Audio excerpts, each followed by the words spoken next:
Qual è l'attualità della nostra Carta Costituzionale per uno sguardo al futuro e una nuova cultura civica? È un tema importante quello che la Fondazione Marcianum, presieduta da Roberto Costa, ha posto ad alcuni suoi studenti in un incontro ospitato dal Consiglio regionale del Veneto a Palazzo Ferrofini. Abbiamo aperto le porte della Casa dei Veneti.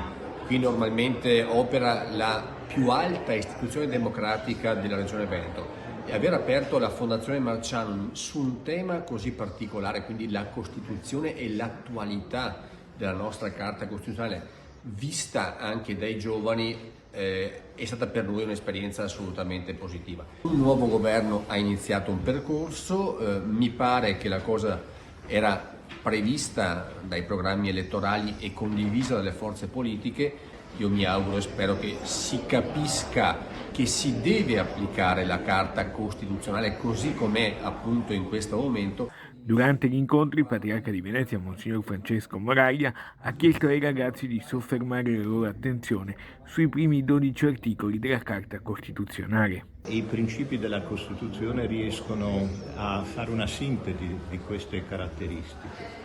I nostri ragazzi, i nostri giovani si affacciano in una realtà che è sempre più globalizzata nel momento in cui la globalizzazione sta dimostrando tutta la sua fragilità. È bellissimo aver potuto parlare di Costituzione in queste sale.